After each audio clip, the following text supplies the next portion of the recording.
The laughter echoed across the banquet hall, sharp enough to slice through my skin. My Aunt Brenda leaned back in her chair, smirking as if she'd just delivered the funniest joke of the night. "Her husband will leave her too," she said, her voice loud enough to make sure every head at the table turned toward me. "Before we begin, drop a comment and tell us where are you from, and from which city you're watching our videos. And after watching the whole video, don't forget to tell us what would you do in this situation. Be honest. Tell me in the comments below. We read every comment. Let's begin." The clinking of glasses and the low murmur of conversation fell silent. My cousins, their eyes flashing with cruelty, burst into mocking giggles. Uncle Roger let out a dry chuckle, shaking his head as if my existence was nothing but proof of failure. Heat flushed up my neck, but I didn't move. I didn't speak. My fingers tightened around the edge of my chair, nails digging into the wood, anchoring myself against the weight of humiliation. "Honestly, Natalie," Brenda sneered, swirling her wine glass like she was savoring my pain, "did you really think marrying someone who looks average with no background, no money, no family name was going to save you? You must be dreaming. Men like that don't stay. You'll end up alone just like your mother." A chorus of laughter followed, like a cruel orchestra that played only for my disgrace. I pressed my lips together, staring down at the tablecloth patterned with fading roses, refusing to give them the satisfaction of seeing me crumble. My cousin Rachel leaned in, her perfume so strong it suffocated me, and whispered, "Don't worry, Nat. You can come clean my house when he leaves you. I'll pay you, of course." Her words dripped with fake sympathy, and the others roared with laughter again. My father, seated at the head of the table, didn't defend me. He sipped his whiskey, his silence louder than all their mockery combined. That silence burned more than their words. I kept quiet. My pulse hammered against my throat, every second stretching like a blade against my patience. Then, the sound of an engine purred outside, not just any engine. A deep, smooth growl that turned heads toward the tall windows. My uncle squinted, his smirk fading. The headlights of a sleek black Rolls-Royce cut through the evening. The laughter faltered. The valet jogged forward, opening the door with hurried respect. And then he stepped out. My husband, Daniel. His polished shoes hit the pavement with deliberate weight. The tailored suit hugged his broad frame. His wrist, heavy with an understated watch, caught the light. The air inside the banquet hall shifted instantly. Jaws slackened. Forks froze midair. Daniel didn't glance around nervously. He didn't shuffle or apologize for being late. He walked in like he owned every brick of that building, every breath in the room. And when his eyes found mine, I felt the weight of the silence. "Good evening," he said, his voice calm but commanding. "I'm sorry I'm late. Traffic was heavier than expected." No one laughed. No one dared. He reached my side, pulling my chair back gently. His hand brushed mine, grounding me in the middle of my storm. Then he turned to the stunned faces staring at him. "I heard some of you had opinions about me," he said coolly, scanning their pale expressions. "But before you embarrass yourselves further, let me properly introduce who I am." The room went deathly still. Daniel's lips curved into the faintest smile. "I'm Daniel Carter, Chief Executive Officer of Carter Holdings, the same Carter family you've been trying to do business with for years." The gasp that followed could have shattered glass. I sat frozen, my chest rising and falling as I watched their arrogance collapse in slow motion. The same relatives who had mocked me moments ago now looked like children caught stealing. And Daniel wasn't done. "I don't usually make a show of myself," he said, adjusting his cufflinks, his voice as steady as stone. "But I don't tolerate disrespect toward my wife. Not from anyone." His last words lingered in the air, sharp and final. I lifted my chin, finally meeting Brenda's wide eyes. For the first time all night, she had no clever remark. Silence had never felt so satisfying.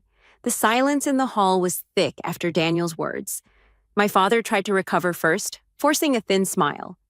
"Daniel, we didn't mean any harm. It was just family humor." Daniel looked at him steadily.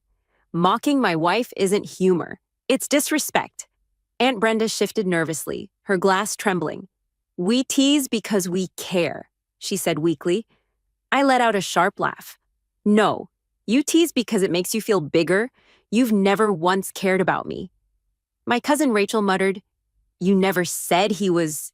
then stopped, staring at Daniel like she was seeing him for the first time. Uncle Roger cleared his throat. Carter Holdings, huh? You should have told us earlier, Natalie. We could have worked together. Daniel slid a folded page onto the table. You mean the meetings you begged for last month? We passed, for a reason. The blood drained from Roger's face. Daniel turned back to my father. I don't care about your jokes, but I won't let anyone treat my wife like she's worthless. Not in front of me, not ever. I raised my chin, meeting Brenda's shocked eyes. For once, none of them had anything left to say. The air felt like it had dropped 20 degrees. My relatives, who just minutes ago had laughed loud enough to shake the walls, now sat frozen, their faces pale with shock. Forks rested untouched on plates. Wine glasses trembled slightly in nervous hands. My father finally broke the silence. Enough of this spectacle, he muttered, voice low but sharp. Natalie, you've always had a flair for drama. Now, you've dragged us all into it. I turned my head slowly toward him, my patience frayed. Drama. My voice carried louder than I expected. You sat there and let them humiliate me. You never defended me, not once. And now that the truth is in front of you, you call this drama? He swallowed hard, his jaw tightening, but said nothing. Daniel stood firm beside me, calm yet unmovable. With all due respect, sir, what happened here tonight isn't drama. It's exposure. People reveal who they really are when they think no one's watching. My cousin Rachel shifted in her seat, eyes darting nervously. Natalie, you know we didn't mean it personally. We were just joking around. Joking? I leaned forward, my voice trembling now, not with fear but with years of buried anger. You mocked me every chance you got. Called me weak, useless, said I'd never keep a man. You called me a burden in front of strangers. That isn't a joke. That's cruelty. Rachel dropped her gaze to her lap. Daniel glanced around the table, his presence filling the silence. I don't care about your approval, but here's what you need to understand. Natalie is my wife. She's my partner, and the way you've treated her is unacceptable. She doesn't owe you her silence anymore. Uncle Roger tried to force a chuckle, his voice breaking. All right. Maybe we went too far. Let's not ruin the evening. Why don't we all just... No, I cut in, my tone firm. We will ruin the evening. Because for once, I'm not going to sit here and swallow it. I'm done letting all of you decide my worth like it's some game. The room was still, the weight of my words pressing down on every smirk and every false smile they had ever worn around me. Aunt Brenda finally put her glass down with a loud clink. Her voice wavered, desperate now. Natalie, you have to understand. We only said those things because we thought you settled. We thought your husband was... ordinary. Daniel's expression hardened, but he didn't raise his voice. And that's the problem. You measure a person's worth by the size of their paycheck or the name on their business card. You would have written me off without ever knowing who I am. I looked at my aunt, then at my father, then at every face at that table. My hands no longer shook. For the first time in years, I felt taller. You didn't just mock him. You mocked me. And now you've all been exposed for what you are, shallow, calculating, and cruel. The silence that followed was the most satisfying sound I'd ever heard. The tension in that banquet hall was suffocating. Every tick of the old wall clock above the bar echoed like thunder. No one lifted a fork. The once boisterous family dinner had turned into a silent standoff, and every set of eyes seemed desperate to find a way out, except mine. I was done hiding behind silence. My father cleared his throat, shifting in his chair like a man who had been caught off guard in his own home. Natalie, lower your voice, he ordered, his words clipped and cold. You're embarrassing yourself. I laughed bitterly. Embarrassing myself?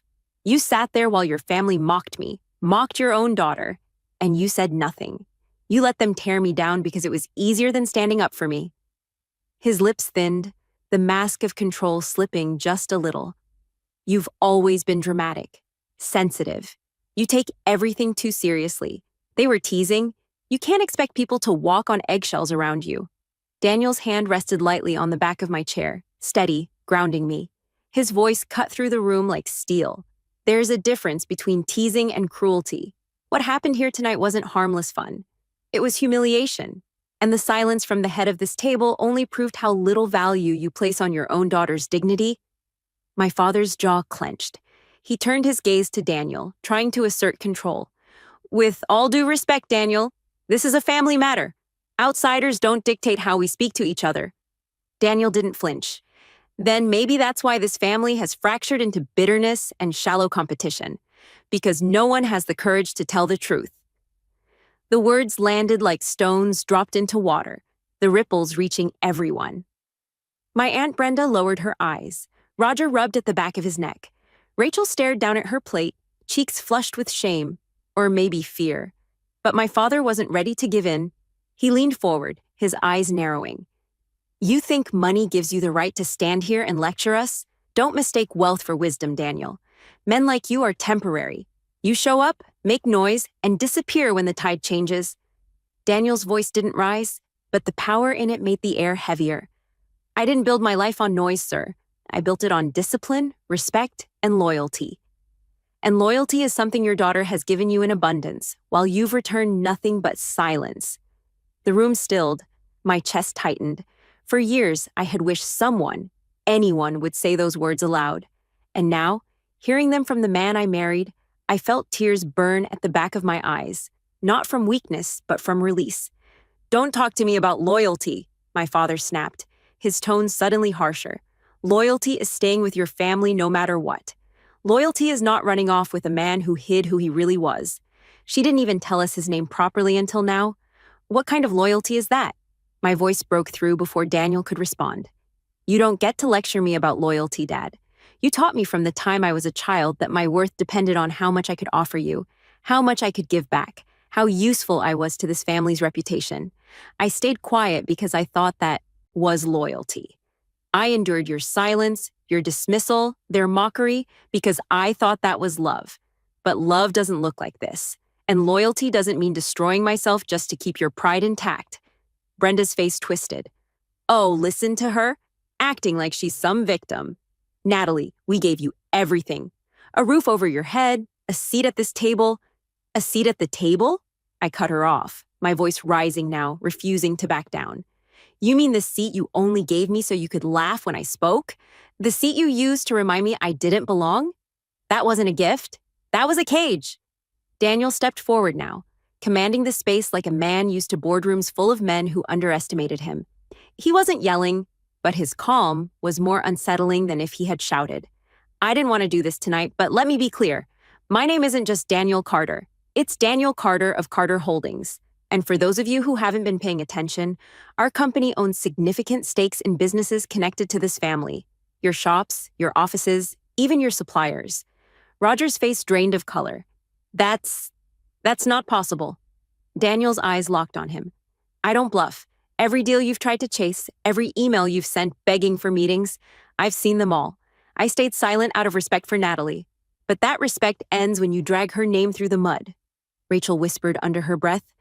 Oh my God, but no one dared move. My father sat back, his face unreadable, but his knuckles were white where they gripped the armrests. So this is it then? Your big moment? You came here to humiliate us? Daniel shook his head slowly. Number I came here because my wife asked me to. She still believed there was a chance for reconciliation. She hoped that maybe, beneath all the arrogance, this family could show her the respect she deserves. But all I've seen tonight is cruelty masked as humor, and silence dressed up as authority. The weight of his words lingered. For once, my relatives looked small, stripped of their power, their arrogance, their ability to turn the spotlight on me. I took a deep breath, standing now, no longer shrinking into my chair. You wanted to see me fail. You wanted me abandoned, broken, crawling back to you for scraps of approval. But tonight you saw the truth. You don't get to decide my worth. Not anymore. And you'll never use my silence as your shield again. The chandelier lights reflected in Daniel's watch as he extended his hand toward me. I slipped mine into his, steady and sure. And for the first time, the silence in the room felt like victory. No one dared speak. The clinking of cutlery, the laughter, the constant hum of superiority that used to fill every family gathering. It was gone. The banquet hall felt hollow now, like the walls themselves were ashamed of what they'd just witnessed. My father finally leaned back in his chair, his voice low, cold, but shaking. So what now, Natalie? You think you're better than all of us? You think marrying a man with money suddenly makes you untouchable? I met his stare head on, my hand still clasped in Daniel's. Number, I think I'm finally free from the chains you kept tightening around me. I don't measure myself by your standards anymore. Daniel stepped forward, his tone quiet but cutting. This isn't about money. It's about respect. Something this family has withheld from Natalie for years. You saw her kindness as weakness. You mistook her patience for naivety. But you underestimated the strength it takes to sit through cruelty and still carry yourself with dignity. Uncle Roger let out a strained laugh, trying to claw back some control. Fine, you've had your speech. But business is business. You won't cut us off over some petty family argument. Daniel's gaze turned sharp, his voice precise. Business and integrity aren't separate. And I will never empower people who think tearing down their own blood is acceptable. Consider this the end of negotiations. Roger's mouth opened, then closed again. For once, he had nothing left to barter with. Rachel's eyes glistened with regret. She whispered, "Natalie, I'm sorry." But the words felt hollow, far too late. I straightened my shoulders, my voice firm, steady. You don't get to wound me for years and then toss out apologies when you're cornered. Respect isn't begged, it's earned. And you lost your chance. Aunt Brenda's face twisted with disbelief. After everything we've done for you, you're walking away? I smiled, not bitter, but certain. Number, I'm finally standing up. Daniel placed a reassuring hand on my back, then looked around the table one last time. His voice dropped, calm yet final. Natalie doesn't need your approval. She never did. She chose grace when you gave her cruelty. She chose silence when she could have exposed you. But that ends tonight. From this point forward, you either respect her or you lose access to both of us. Permanently. The words fell like a gavel. There was no arguing, no bargaining, no way out. The room collapsed into silence once more. But this time, it wasn't the silence of control. It was the silence of defeat. I squeezed Daniel's hand, my heart lighter than it had been in years. For the first time in my life, I wasn't the quiet girl sitting in the corner, waiting for their approval. I was the woman walking out of that hall with my head high, leaving their mockery behind like ashes. And as the valet pulled the gleaming Rolls-Royce to the front steps, my family stared through the tall windows, stunned, shaken, and forced to face the truth they'd tried so hard to bury. I didn't look back.